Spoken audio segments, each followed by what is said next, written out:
안녕하세요. 안녕하십니까. 반갑습니다. 네, 반갑습니다. 네, 2021년 8월 20일 오후 3시 여기는 서초을 지역구의 박성중 의원님 사무실입니다. 오늘 박성중 의원님을 모시고 여의도 초대석 한번 진행해 보도록 하겠습니다. 제가 첫 인상을 뵀을 때 이게 훈훈한 동네 형님 같은 그런 인상을 주고 계십니다. 서초에서 사실상 이 대한민국 남부지방에서 굉장히 요충지라고 볼 수가 있는데요. 네네. 네. 제가 의원님 만나 뵙기 전에 이렇게 쭉 의원님 수상하신 걸 보니까 네네. 상도 많이 수상하셨고 이분이 재선이시죠? 예예. 네. 그리고 또 전에는 서초 부부총장님도 하셨고 예. 어떻게 보면 서초에서 많은 시간과 젊음을 보내셨다고 해도 20년 이상 이어 보냈죠. 예. 그럼 서초맨? 예. 서초가 고향입니다. 그러세요. 예. 네, 다시 한번 이게 의원님 뵙게 돼서 반갑고 환영합니다. 뭐 여러 가지 말씀이 있으시겠지만은 아시겠지만 현재 시국이 상당히 어수선합니다. 그렇습니다. 예, 그래서 또 그렇다고 뭐 의원님 혼자서 나라 전체를 바꿀 수도 없고 그런데 서초를 대한민국 최고의 신바람 나는 지역으로 만들겠다고 하셨습니다. 자, 오늘 먼저 우리 대한민국 국민께 우리 지역 서초 구민께 인사 말씀부터 저 카메라 보고 해주시면 고맙겠습니다. 안녕하십니까. 서초을 국회의원 박성중입니다. 제가 이 서초에서 공무원 생활도 했고 또 구청장 생활도 했고 또 국회의원도 재선을 하고 계시고 또 그 사이에는 한 6년쯤은 또 재야 생활도 했기 때문에 모든 것이 얽혀 있는 정말 제 고향 같은 그런 곳입니다. 서초가 전국에서 살기 좋은 곳이지만은 그래도 서초가 앞으로 변화하고 발전하고 또 개혁해야 될 부분도 많이 있습니다. 우리가 백화점이 잘 되는 것은 모든 제품이 만 가지 제품이 다 잘 돼서 잘 되는 것이 아닙니다. 백화점이 한 5% 정도의 제품이 잘 돼서 백화점을 이끌어 가듯이 대한민국의 240개의 자치단체가 모두가 잘 되면 좋겠지만 그 중에 선도하는 자치단체가 있으면 따라와서 대한민국의 세계를 발돋움하는 국가로 성장할 수 있기 때문에 서초를 그런 어떤 자치단체로 가꾸고자 저도 열심히 노력해 나가겠습니다. 국민 여러분 특히 그리고 또 많은 관심을 가지신 국민 여러분 여하튼 최선을 다할 테니까 지켜봐 주시기 바랍니다. 감사합니다. 특히 뭐 방금 좋은 말씀 하셨는데요. 아직까지 코로나가 점점 심해지고 있습니다. 네네. 너나 할 거 없이 뭐 특별한 대안을 제시할 만한 사람은 없지만 그래도 그런 부분에 대해서 우리 국민께 격려의 말씀도 추가로 부탁드리겠습니다. 지금 코로나19가 전 세계적인 현상입니다. 막 그런 대로 우리는 잘 통제하고 있지만은 이 정부가 선전하는 만큼 그래 백신 확보라든지 이런 관계는 국민들의 희생을 통해서 통제는 잘 했는데 정부가 해야 될 백신 확보라든지 이런 것은 상당히 실패한 것으로 이렇게 평가되고 있습니다. 그렇지만 국민 여러분께서 잘 협조하셔서 그래도 세계적으로 그래도 안정화된 국가 중에는 들어간다.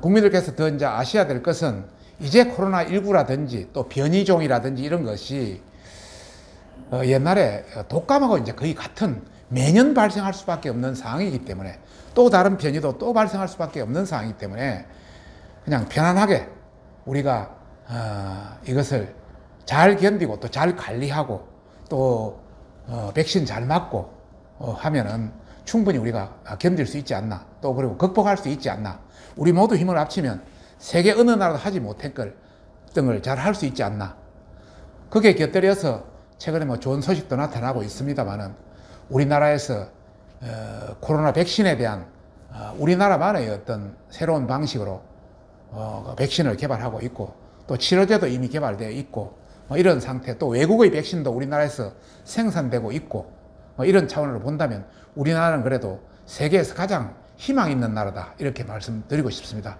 우리 모두 힘내서 정말 멋지게 극복해 나가기를 기대하겠습니다. 네, 다들 어렵다고만 하시는데 우리 의원님 희망적인 말씀 감사드립니다. 국민이 다 아시겠지만 지금 거대 여당에 대한 견제가 사실 많이 약했습니다.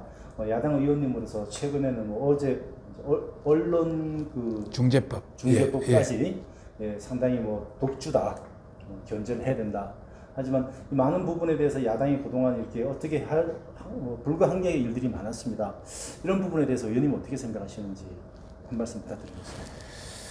정말 우리나라가 70년의 의회, 국회 의정사가, 국회 여러 가지 역사가 있습니다. 예. 역사가 있는데, 예전에는 우리 지금, 우리 야당, 국민의힘이 주류일 때도 180석을 확보했을 때 이 정도는 아니었습니다.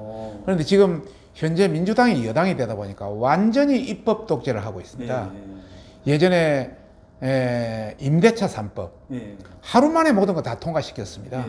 뭐 상임이건 소위건 상임이건 법안이건 뭐 법사이건 그냥 3일 만에 모든 걸 다 통과시키는 세계 유례 없는 그런 걸 하다 보니까 지금 임대차 3법이 많은 어려움을 가지고 있지 않습니까? 문제점을 가지고 있거든요. 뭐 어제 같은 경우는 언론중재법, 특히 뭐 언론탄압법이라 해서 손해가 발생하면 그 5배를 손해배상을 하는 개념으로 하다 보니까 일단 손해배상을 걸어놓으면 그 언론 기자건 그 언론사건 꼼짝을 못하는 형태가 발생합니다. 그리고 그 손해액 또 누가 산정합니까? 우리가 손해액 산정하는 기관이 법원이라든지 제3의 기관이 산정하기 때문에 그것도 상당히 복잡해진 문제가 발생합니다. 해명도 어려야 되고. 그런 관점에서 세계 어디에도 유례없는 이런 법을 만들려고 하고 있고, 더 나아가서 뭐 어제는 신문에 대한 부분이 주이었습니다. 지금 그 여당은 이제 포털, 네이버라든지 다음 또 유튜브 그리고 방송까지도 하는 그 전기통신사업법 또 개정해서 이제는 손해액의 3배까지 하고, 또 포털에 어떤 뭐 가짜라든지 어떤 좀 문제가 있어 어떤 상대방이 지적하면 그것을 토털을 중지할 수 있는 이런 권한까지 지금 법안을 발의해 놓고 있습니다. 그것도 아마 이번에 한 대로 안건 조정 이런 어떤 위를 통해서, 원래는 안건 조정위가 6명, 여당 3명, 야당 3명 해서 안건 조정위를 90일 동안 수기하게끔 되어 있는 법입니다. 그런데 그 여당은 자기들 3명은 그대로 확보하고 야당 3명에 2명은 우리 국민의힘을 주고 나머지 1명은 열린민주당을 줘가지고 4대2로 만들어서 그냥 통과시키고 있습니다. 그리고 90일 동안 수기하도록 되어 있는데 그것도 하루 만에 다 통과시켜버립니다. 이렇게 내용도 어디도 없고 절차도 어디도 없고 이렇게 속도도 세계 어디도 없는 이런 독재법을, 탄압법을 만들어가고 있기 때문에 대한민국의 미래가 참 암담하다.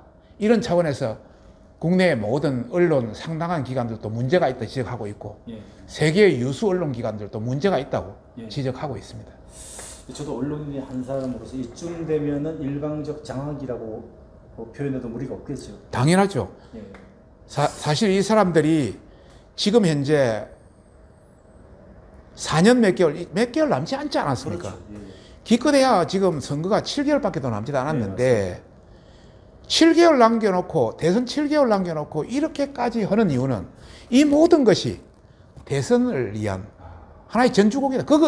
그것밖에 이 사람들은 정권을 뺏기지 않기 위해서 모든 수단을 강구하겠다는 그 취지밖에 저희들은 해소할 수밖에 없다, 이런 말씀을 드리고 싶습니다. 설령 오해를 하더라도 오해 살 소지는 충분히 제공했다. 네네. 네, 현재 아시겠지만 뭐 서울을 비롯한 경기 수도권의 집값이 하루아침에 엄청나게 뛰고 있습니다. 그러다 보니까 국민들이 근로의욕 상실은 말할 것도 없고 집은 살 수 없는 꿈에 불과하다라는 그런 악의적인 여론이 지배적입니다. 의원님께서는 종합부동산세법, 부가세법 등 국민경제와 관련된 부분도 입법 발의 많이 하셨고요. 네네. 또 포털이 여론 조작 방지 등을 발의한 어떤 그런 국회의원님으로 정평이 나 있습니다. 이러한 법들이 발의하실 때 나름대로 그만한 이유가 있었겠죠? 당연하죠. 지금 현재 뭐 아까 종합부동산법 이야기를 했습니다만은 현재 종부세 기준이 9억입니다. 그걸 당장 12억으로 늘리려 했는데 어제 아마 11억으로 일단 잠정 합의가 된 걸로 알고 있습니다. 그리고 포털 관련해서도 지금 언론이라는 것은 자정의 기능에 의해서 돼야지 강제적으로 정부가 한다는 것은 세계 어디도 없습니다. 이거는 독재 국가나 저개발 국가에서 하는 수준이지. 그런데 지금 여당은 지금 청와대는 그 관계없이 내년의 대선을 위해서 어떤 수단도 강구하겠다. 이게 참 문제입니다. 다시 한번 앞으로 돌아가서 대한민국의 부동산을 박살을 내버렸습니다. 이분들은 공급을 하지 않습니다. 예. 새로운 예를 재개발 재건축을 통해서 새로운 주택을 공급을 해줘야 되는데 예. 아예 재개발 재건축이 되면 이 세력 거기에 들어가시는 분은 우리 편이 안 된다 이런 차원에서 재개발 재건축을 각종 조건을 맞아서 못하게 하고 있습니다. 연한을 뭐 30년에 40년을 한다든지 예. 안정 기준 조건을 강화한다든지 예. 각종 뭐 초과 세금을 더 부과한다든지 각종 조건을 더 기간을 연장한다든지 네. 뭐 다양한 조건을 해서 아예 못하고 있기 때문에 공급이 안 되니까 가격은 오를 수밖에 없지 않습니까? 그렇죠. 거기에다가 더 중요한 것은 서로 사고 팔 수 있도록 예. 뭔가 장치를 마련해 줘야 되는데 예. 예. 무슨 양도소득세건 그 어떤 여러 가지 어떤 취득세, 등록세 이런 걸 워낙 그 공시지가를 통해서 워낙 강하다 보니까 예. 예. 양도소득세 워낙 많으니까 팔 수도 팔아봤자 그 집 반이 그 집에 3분의 1 날아가니까 세금이 예. 그러니까 자식한테밖에 줄 수가 없는 형태가 이렇습니다. 그러다 보니까 매물도 없습니다. 그렇죠. 오르기만 지금 올라요. 전세 매물도 없고 뭐 매물도 없고 오르기만 오르는 예. 세계에서 가장 급박하게 오르는 우리나라가 되어버렸다. 대한민국의 그 어떤 부동산을 완전히 강풍으로 몰았다. 이게 이 정부의 대단한 큰 실책이고 예. 특히 더 좀 문제가 되는 것은 젊은 세대는 꿈을 팔았어도 말을 할 수 없다.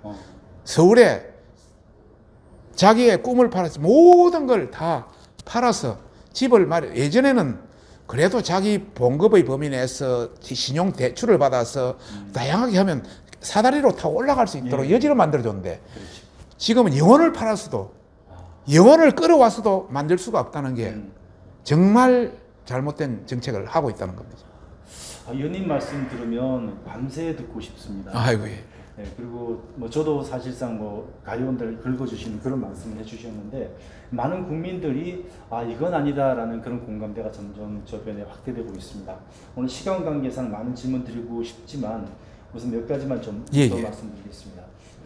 2016년 대한민국 휴먼 리더 대상부터 2019년 우수 국회의원 의정 대상까지 많은 수상 경험이 있더라고요. 혹시 특별히 소개하고 싶은 상 한 가지만 말씀해 주신다면 기억에 남는 게 있을까요? 하도 많아서 네. 1년에 뭐 보통 한 10개, 20개 정도로 예. 상을 받기 때문에 네. 다양하게. 그런데 대한민국 전체의 그 시민단체가 한 200여 개 모인 그런 시민단체에서 그 상이 상당히 인상 있고, 물론 뭐 국가나 정부나 각종 신문, 뭐 방송이나 신문단체, 언론단체 또 시민단체 이런 데서 많이 준 거는 많습니다만 종합적인 그런 단체에서 종합평가를 해서 준 거기에 대해서 상당히 의미가 있고요. 또 국정감사를 거의 한 4년 가까이인데 4년 동안 뭐 우수 위원으로서 받은 거는 상당히 의미가 있다 생각합니다. 하여튼 열심히 하신 만큼에 대한 흔적이 아닐까 그런 생각을 합니다. 감사합니다. 부족합니다만은 여하튼 앞으로 더 국민들의 또 우리 주민들의 눈에 들 수 있도록 더 열심히 하도록 하겠습니다. 하여튼 오늘 바쁜 중에도 시간을 내주셨는데요. 제가 알기로는 매월 2회씩 주민들과의 소통을 한다고 들었습니다. 혹시 오늘도 그런 날이죠? 네, 원래는 내일입니다. 원래는 내일 토요일 날 1, 3주에 9시부터 뭐 거의 점심때까지 3시간을 하고 있고, 혹시 그 중에 이제 1, 3주 중에 조금 보통 뭐 한 번 하면 한 10건에서 20건 정도 들어옵니다. 굉장히 시간이 많이 걸리는데 그걸 못하면 그 중간중간에 2, 4주는 금요일 오후에 약간 늘어서 그걸 보충해주는 그런 형태인데, 오늘은 금요일에 뭐 또 민원들이 많이 들어와서 오늘 금요일 날 좀 3시부터 6시까지 처리할까 해서 오늘 좀 이렇게 일찍 왔습니다. 네, 혹시 그런 그 주민들의 의견들이 입법 발등에 도움이 되던가요? 그렇습니다. 오시는 분들 대다수는 예를 들어서 뭐 재건축의 여러 가지 문제라든지 세금에 대한 문제라든지 학군에 대한 문제라든지 또 뭐 어떤 그 학교 관련이라든지 또 뭐 소방 관련 다양한 것이 다 들어옵니다. 또 도시계획 관련. 그런데 그 중에는 상당수는 이 국가에서 법령을 개정해야 해당될 수 있는 내용도 많이 있습니다. 그런 내용은 바로 법안으로 상정해서 뭐 아까 이야기한 종합부동산 관련 이런 거는 바로 여기서 착안을 해서 12억으로 늘리는 종합부동산법. 또 그 안에는 예를 들어서 1주택을 10년 이상 보유한 예. 10년 이상 보유한 이런 경우는 차라리 종합부동산세를 없애자. 1가구 1주택. 막 그런 어떤 법안도 있고요. 예. 또 이제 뭐 시골에 부모로부터 크게 뭐 가치가 안 나가는 예. 집을 음. 상속을 받았는데 서울에 집이 있다는 이유로 1가구 2주택이 됩니다. 이런 경우는 굉장히 문제가 있어요. 시골에 집을 그렇죠. 부모님한테 준 건데 그 몇 푼 나가지도 않지만 이걸 팔 수도 없는 거 아닙니까? 그건 일가구 예. 이주택이라고. 그래서 시골에 어떤 토지 뭐 투기지구, 투기 예정지구 그 이외의 지역 같은 경우는 3억 이하는 이런 1가구 2주택으로 보지 말자. 이런 그렇죠. 법안도 현실적으로. 예, 현실적으로 내놓고 있습니다. 지금 아무래도 그 입법 기관으로 활동을 하시려면은 행정기관인 여기 구청장님, 예, 그리고 좀 더 이렇게 그 세포 역할을 할 수 있는 구의원님, 이런 분들과의 소통도 원활해야 될 것이고. 네네. 그런 소통을 통해서 국민의 안전, 교육, 건강, 환경, 뭐 도시 기반 시설이나 여러 가지 8대 공약을 하셨습니다. 그러려면 그분들과 소통이 원활해야 될 텐데 현재 그런 부분은 어떠십니까? 예전에는 많이 했습니다. 네네. 그런데 요새는 이제 코로나19 때문에 상당히 제약이 있는데, 그래서 저희들 뭐 핵심 어떤 각 동별 이런 분들, 뭐 남성, 여성 같은 경우는 화상회의를 통해서 네. 하고 있고요. 또 다른 한편은 청년들은 청년대로 모아서 화상회의를 하고 있고요. 또 여성은 여성대로 화상회의를 하고 있고, 또 이제 민원인 같은 경우는 이렇게 토요일 1, 3주나 2, 4주에 네. 계속 오시기 때문에 그분들을 통해서 느끼고 있고, 또 일부는 우리가 그 핸드폰 문자라든지 예. 카톡방을 통해서 또 전체를 받고 있습니다. 그래서 뭐 지역에 돌아가는 사람은 웬만하면 다 들어오고 있고, 또 실제 우리 주민들께서 엄청나게 많이 제공합니다. 다양한 뭐 버스 노선 관계라든지 다양한 걸 제공해서 웬만하면 여기 다 구청보다는 여기가 훨씬 더 접근하기가 편하다. 또 말하기가 편하다. 또 뭐 구청장도 훨씬 만나기가 편하고 이러기 때문에 많이 오고 계십니다. 비록 비대면이지만은 코로나19를 극복하고 네네. 또 소통이 원활하게 잘 이루어졌다라고 예. 생각합니다. 뭐 요새는 옛날에는 직접 대면해서 하다 보니까 좀 친근감도 있고 좀 적극적인 측면은 있겠지만은 예. 요새는 만날 수가 없으니까 예. 화면을 통해서 하고 그걸 전부 기록으로 또 남기고 하기 때문에 직접 보는 것보다는 조금 못하지만 8, 90%의 효과는 낼 수 있다. 하여튼 어쨌든 이것도 보면 코로나 극복 중에 한 네네. 있습니다. 지금 서초 그리고 양재 내곡 방배 이렇게 세 개 권역으로 네네. 나눠져 있죠. 예. 혹시 지금 이제 3년 남으셨는데요. 물론 또 다음 선을 위해서 노력을 하셔야겠지만 네네. 현재 그리고 있는 큰 그림이 있다면 한번 설명을 좀 간단히 해주실 수 있을까요? 이 세 개 권역에 대해서. 물론 뭐 내가 이제 국회의원이기 때문에 국가 일을 하는 게 이제 주 법안이라든지 이게 주 뭐 거입니다만은 서초에 구청장도 했고 또 서울에서 도시계획을 총괄하는 그런 국장도 했고 했기 때문에 또 외국에서도 그런 생활을 하고 내가 또 서울에서 도시계획 도시행정 전문가입니다.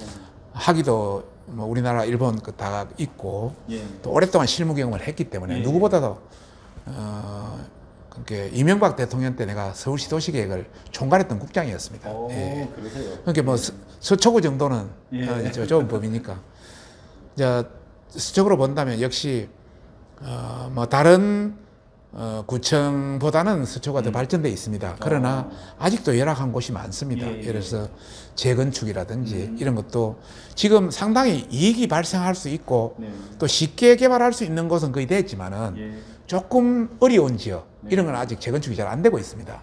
이런 것도 전반적으로 해야 되고 특히 일반 지역 같은 경우는 재개발을 통해서 정말 서초가 대한민국의 가장 빠른 가장 합리적 가장 어떤 적격하는 그런 재개발을 통해서 도시를 완전히 바꿔놓는 그런 형태로 해 나가고 싶다는 거 하고요. 그다음에 서초는 이제 경부고속도로가 달리고 있습니다. 그걸 예전에 제 구청장 때 지하로 만든다고 했는데 지금 현직 청장도 그런 걸 내놓고 있습니다. 70년 동안 경부고속도로가 대한민국의 대동맥으로서 일반 국민에게 기여를 했다면 이제는 그 옆에 있는 사람들한테는 분진, 소음 이런 것 때문에 굉장히 어렵거든요. 그렇죠. 맞습니다. 그래서 덮어서 전반적으로 쾌적한 어떤 걸 제공한다면 서로 상생할 수 있는 게 되기 그렇죠. 때문에 자, 그런 개념. 그 다음에 우리 양재 매곡 같은 경우는 아직도 그린 벨트가 많이 있습니다. 예, 이것도 적절하게 잘 개발해서 정말 도시와 일반적인 어떤 환경과 같이 어우러지는 인간과 도시와 환경과 미래가 같이 어우러지는 그런 서초를 가꾸고 싶습니다. 예, 그래서 의원님 처음에 서두에 말씀하셨듯이 대한민국 전체를 이끌어가는 5% 중에 서초. 예. 또 특히 서초면이시고. 네네. 말씀하셨던 것처럼 경부고속도로를 지화해서 그만큼 거기에는 고부가가치에도 토지가 생기지 않겠습니까? 뜻하시는 바가 잘 이루어지기를 바라고요. 네네. 끝으로 저희 이 여의도 초대석을 위해서 경인매일 본사에서 많은 의원님들을 대상으로 야심찬 계획을 가지고 추진을 하고 있습니다. 언론사가 조금 전에 말씀하셨듯이 여러모로 많이 자꾸 몰리고 있습니다. 언론이 잘 발전돼야 되지 않겠나 하는 언론에 대한 견해와 저에게 격려의 말씀 부탁드리겠습니다.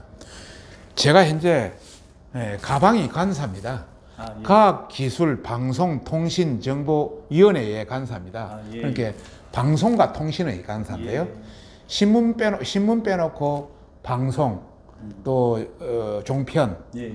그 다음에 일반 포털, 또 여론조사, 예. 또 유튜브 예.